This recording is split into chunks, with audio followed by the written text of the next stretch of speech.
The award-winning Tennessee Wildcast is on the air with the latest on hunting, fishing, boating, wildlife watching, and all things outdoors. Make welcome your host, drummer and outdoor expert novice, Jason Harmon. All right. Hello, everybody, and welcome to this edition of Tennessee Wildcast. We thank you for tuning in. Thanks for watching. Thanks for listening.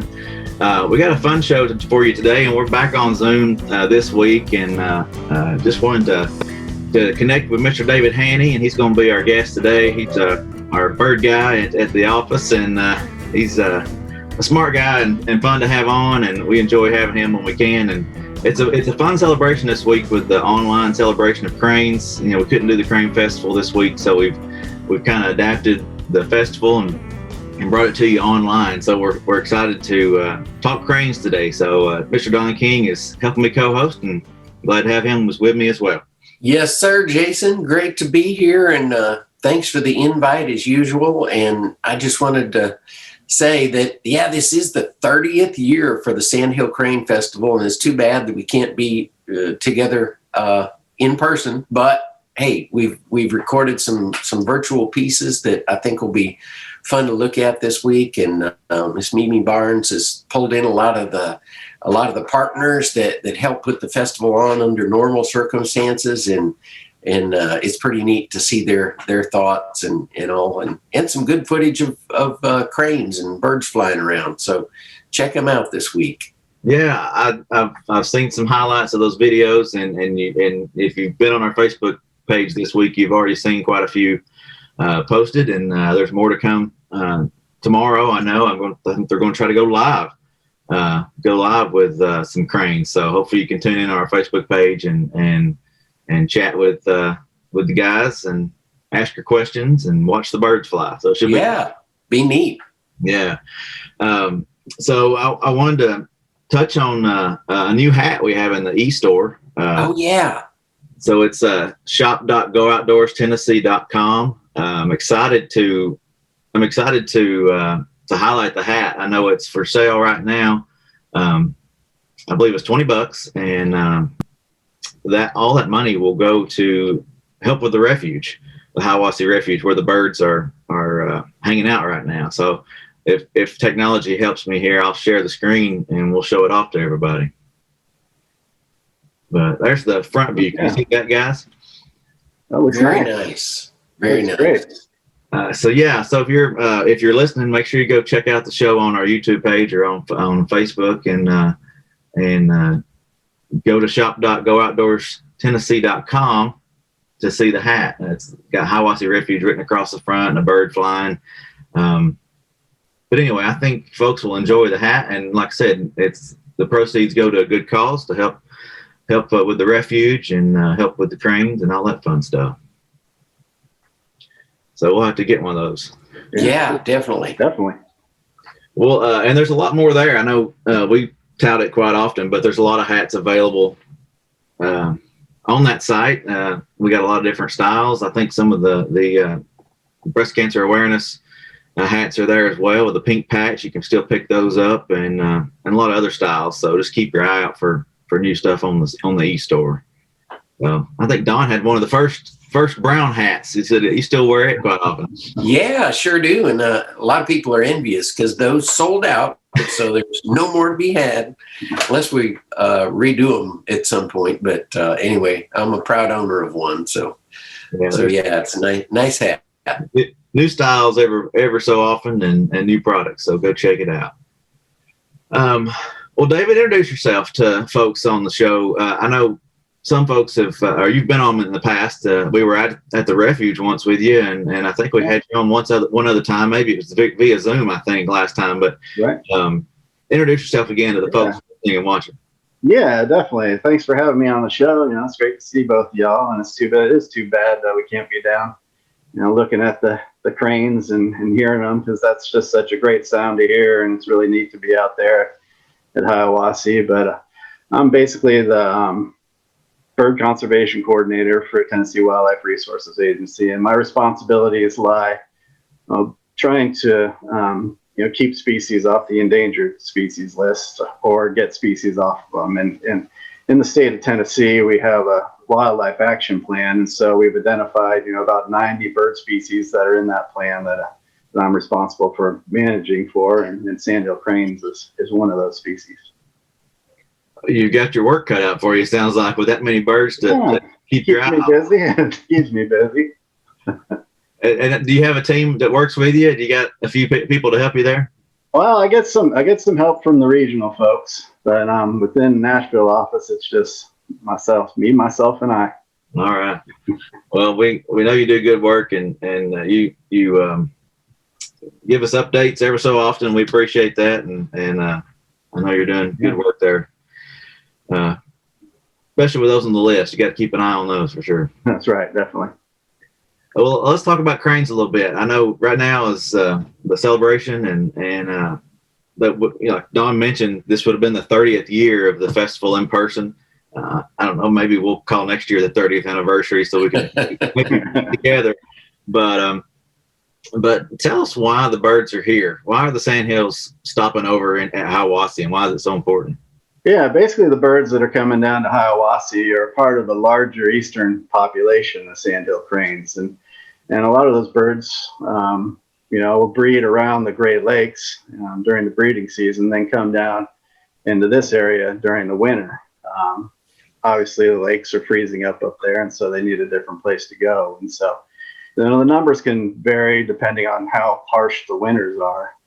But the population within the eastern sandhill crane population has been really increasing since 1979. I know that there were about 15,000 cranes in the population, and now we're about at 90,000. So about 90,000 birds in the eastern population of cranes. And a lot of those birds are coming down and going to Hiwassee. I know we get several high counts down there.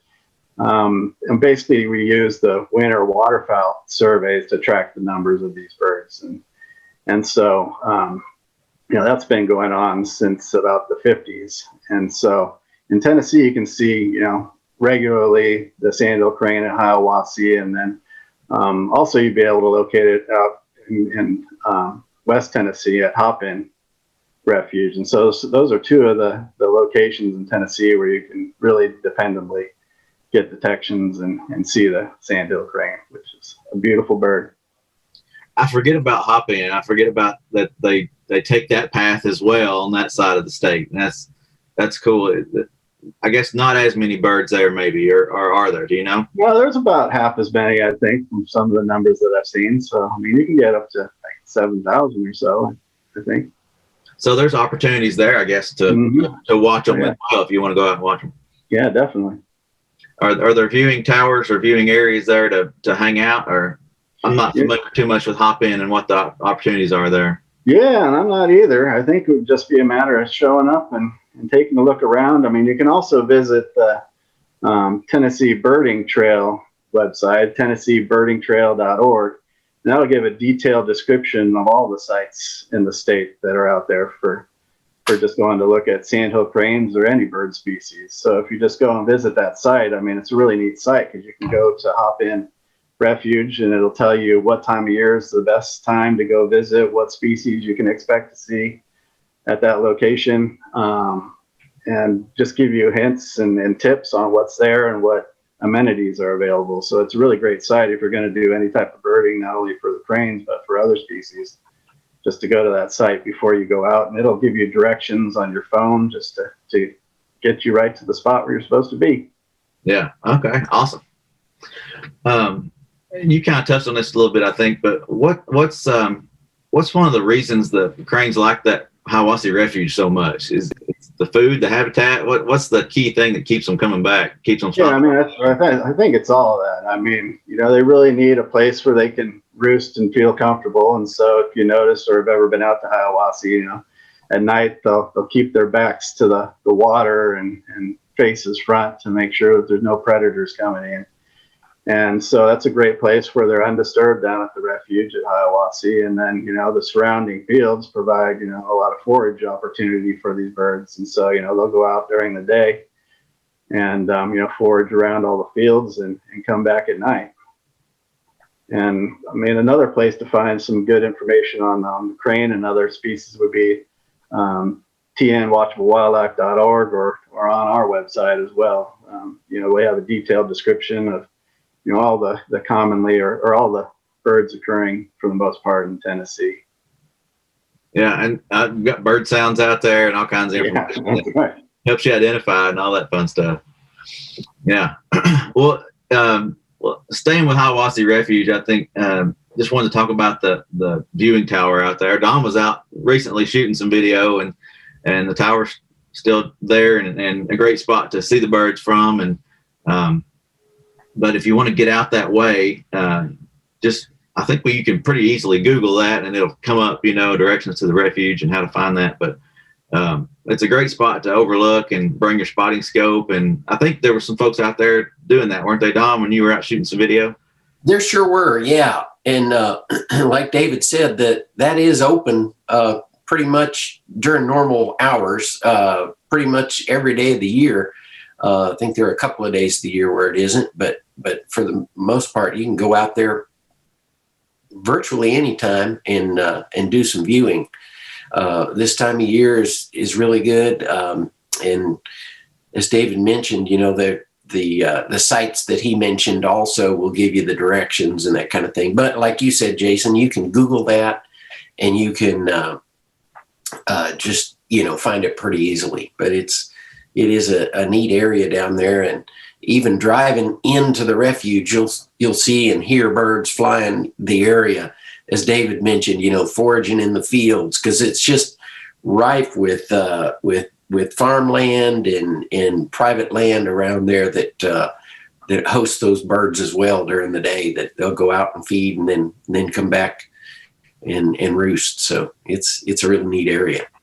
Awesome, yeah. And there's a lot of cool information there at the gazebo or at the viewing tower where you can read up on the birds and get information as well there, if I remember right. So go check them out. Go check out the refuge. Go check out the birds. Like I said, anytime this time of year. It doesn't have to be this weekend. It doesn't have to be during the festival, or you can go check them out just about any time in the wintertime. So yeah, starting in about mid-November. Is that right, David? You might be able to begin to see them coming in, and then through into January, February for sure. Yeah, I mean, they really start to come in, and then December and January is when we're getting some of the highest counts.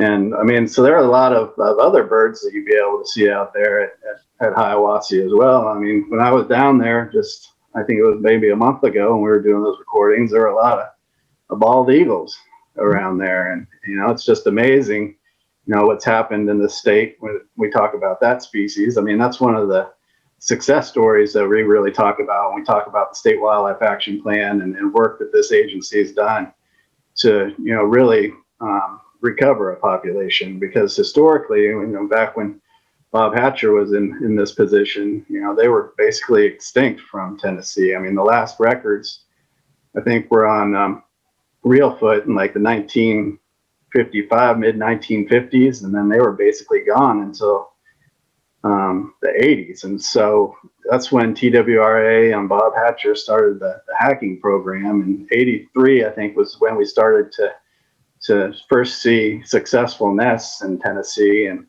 since then, I mean, I maintain a database. So if anyone out there knows of any bald eagle nests, please report them to me at david.hanni@tn.gov, because I keep a database of all the locations and work with both state and federal agencies to try and figure out, what the population of bald eagles are in Tennessee. And so it's pretty amazing. Yeah, the one of the most successful hacking towers having to do with bald eagles and eventually golden eagles was right there at that in that area around Hiwassee, the refuge. So I remember going down and shooting some segments with Tennessee's Wild Side back in the early 2000s with the golden eagles, after we'd kind of migrated over to working with the golden eagles. So prior to that, before my time, the hacking tower was hosting bald eagles. So that's pretty neat. Yeah, I mean, they've made a great recovery. I mean, over 200 active nests in the state now is pretty amazing. That's cool. I knew we kept up with them, but I didn't know that you were working that close and know a pretty hard number, on the number of nests. So that's pretty cool to know that 200 nests in Tennessee. That's awesome. Yeah. And it's from east to west, right?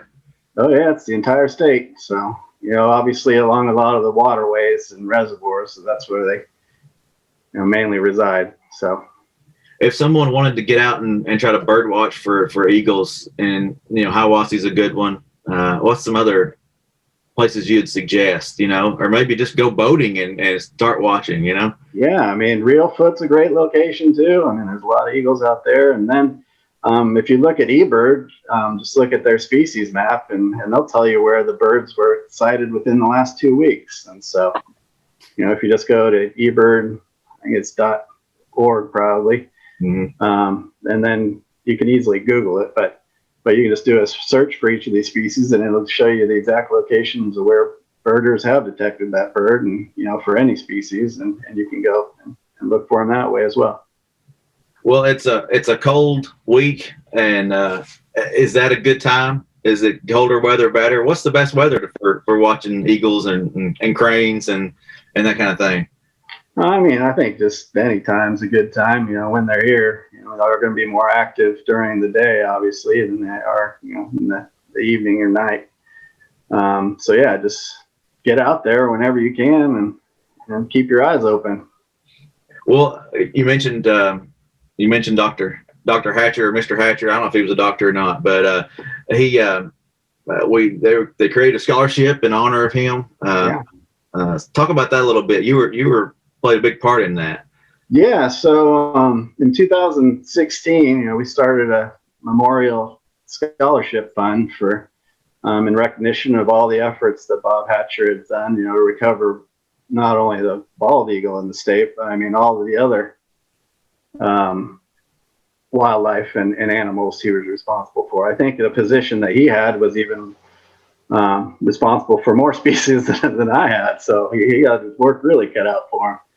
But I mean, he just did an amazing job, and it's just a great opportunity to have this scholarship fund that's available. And basically, it's available to students who are a junior or senior or graduate student that are pursuing a career in ornithology. And so we've given out several scholarships starting in 2016 to some well-deserving folks. And I mean, these guys are doing some great work and continue to do great work as they move forward and developing their careers in ornithology. And so it's just really great to provide this opportunity for these students and young ornithologists to get them out in the field and affecting bird conservation as we move forward into the future. Yes, awesome. Yeah, and you can go to our foundation's website, twrf.net, to learn more about that program. You can also notice there's a video here you can watch, and but you can donate, right? You can donate to that scholarship and help. Yeah, and that would be greatly appreciated. We did miss this year because of the COVID, but we'll definitely be recruiting new applicants and for this next year coming up. Awesome. That sounds good. So, so we've talked about golden eagle or bald eagles. What about the golden eagle? What's going on with that guy? Yeah, there's a neat story with that one. So we've been doing a project in Tennessee where we've been putting these cellular tracking technology devices, which basically track the exact location of the bird throughout the year. And so we put several out at Bear Hollow. We put a few out at some other locations within Tennessee. And then in February 2017, we caught a bird at Prentice Cooper. And so a lot of these birds we found, are going up into Quebec and breeding and spending breeding season, around Hudson Bay there. And then we caught this bird down at Prentice Cooper, which kind of threw us for a loop a little bit, and it went up into Ontario. And so So we thought all the birds that we have been catching in the southern Appalachian Mountains were going up into Quebec, but this bird showed a different story, and so that was really neat. And it caused us to reconsider what are the migratory paths of these birds? Are these birds mixing with other birds in different locations during the breeding season? And so it just really added to the questions that we currently have. But I just checked this morning, and that bird is back again at Prentice Cooper, which is pretty amazing, at the exact same location where we caught it. And it's just amazing how these birds can come back to these exact locations year after year, because we put the transmitter on it in 2017, and every year since then, including this year, it's come back to the same location for the winter. And so I think that's pretty amazing how birds can navigate like that across far distances. Yeah, that reminds me of the project with the mallards that's going on in Tennessee, Texas. Yeah. They're putting those backpacks on those ducks, and they're coming back to the same spots. And that's pretty cool too. Yeah, it's pretty amazing. Can you talk a little bit about how you catch those golden eagles? I think it's kind of cool how y'all do that work. I mean, it's a lot of work. It takes a lot of work, and a lot of TWRA staff helps out. We have to put some bait stations out for the golden eagles in these open locations in forests. And so once we find a location, we'll provide the deer carcass to try and bait in these eagles, and they're very skeptical of humans or anything around them, and so they're really hard to trap. So you need to set this up, make sure that you maintain the bait, and then we also put up a mock setup for the trap that we'll be using. And so we set all that up, and then we have to wait until the bird gets conditioned to that site and it's coming in regularly. And then some folks, Trish and Mike from Cellular Tracking Technologies, have come out to actually trap the birds. And so what's involved with that is they sit in a blind for maybe a whole day. I mean, they're in this blind without moving, and so it can be cold and wet and damp and just miserable sometimes. But they sit there, and then once the eagle comes into the bait and the trap is set, then it's like a rocket net that shoots out over the eagle and captures the eagle. And so, a few of the efforts that I've been to, have taken maybe 1 or 2 days to capture a single eagle. So a lot of work goes into trapping these birds. And so that's why it's so important to get the information and put that device on. Hey, David, I had a question about that. Are trail cameras used to kind of figure out where the best areas are to try to bait them in? They were actually used to see how the bird was responding to the carcass and how often it was coming to the carcass or the bait. And so, we were using that to try and figure out the pattern of the bird. And so we know when we have the best chances of going out and actually capturing it. So we did use the camera traps, and that's been a huge effort throughout the East. I mean, it's not only Tennessee that's working on this, it's a lot of states within the East that have been putting these transmitters on and following the same protocol and working with the same technology to provide really a clear picture of what's going on with this bird in the Eastern United States. I know a few years ago, I had the opportunity to go to one of those sites after they captured the bird, the eagle, and I got to get some video of the release and putting the tracker on them and all that stuff, and got to hold one of them. So that was kind of neat to experience that. They're amazing birds. Big birds. Yeah, they're big birds. They're very impressive. Well, let's jump into some viewing opportunities. That's what I wanted to touch on too, was just the ability to watch birds across the state. Where would you suggest if people want to get into watching wildlife, where to go to do that? And definitely both those sites that I mentioned earlier. I mean, tnwatchablewildlife.org and then also tnbirdingtrails.org. That'll really give you all the information you need to go look for birds in the state of Tennessee. eBird is also a good resource to use to figure out where birds are being detected throughout the state. And we'll also give you hot spots. But if you're just looking to go out and bird and really want to know what the conditions are of the sites, then I would visit the tnbirdingtrails.org, because that, again, is just a great site and has a lot of work put into it, not only by TWRA, but Tennessee Ornithological Society and other groups as well, to try and get as much information and make it as beneficial as it can to birders in the state. Yeah, and other groups. Are there groups you can join or Facebook pages you can be a part of, groups, things like that? Yeah, I mean, the Tennessee Ornithological Society has chapters throughout the state, and I mean, it'd be best to reach out to them through their website. I'm sure you can just Google Tennessee Ornithological Society and find out how to get involved with them. I mean, they do a lot of work, here locally, just by bringing new birders out and showing them how to detect birds, how to use binoculars, how to identify by sight and sound, and give them several tips. So I would really suggest, getting involved with Tennessee Ornithological Society to take advantage of some of those resources that are available. Hey, David, I would say, I don't know that I've ever met a birder that wasn't really excited about sharing the information that they have with new people, get them involved and get them to care about what's going on out there. So that's, like you said, that's just a great resource to connect with another birder. Now, they may ask you to really be quiet when you're birding, but when they're preparing that kind of thing, they're more than happy to share information about equipment and just getting started.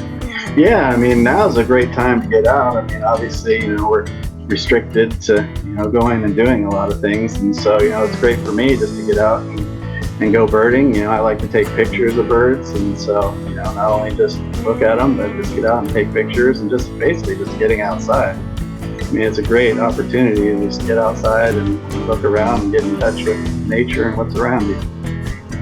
Well, we're going to run out of time. We're hitting the 2-minute mark here, so I just wanted to mention we got a lot of refuges, a lot of wildlife management areas across the state. Visit our website, tnwildlife.org, to find these places or the other sites that David's mentioned today. Real quick, backyard. What can you do in your backyard to watch wildlife? Oh, I mean, just get your binoculars and start taking a look. I mean, there are a lot of birds that'll just be available. They'll change, from winter to breeding season. You'll get different birds. And so I'm not sure if people want to put up feeders, but you can put out feeders, both seed feeders or hummingbird feeders that you would regularly maintain. And that could draw a few more birds, especially during the winter, to your yard. And then also just providing nesting opportunities for bluebirds and other bird species in their yard. They are wearing my feeders out, David. I'm going to refill here right after we finish. I bet. It's snowing out there today. Yeah. Yep, it's a cold week, but hey, get out to the refuge and check out what's going on out there. Watch the birds, watch the cranes, and then I hope y'all enjoyed this online celebration of cranes this week on our Facebook page. But David, thank you, and thank you, Don, and we'll see everybody next time. All right. Thank you for having me on the show.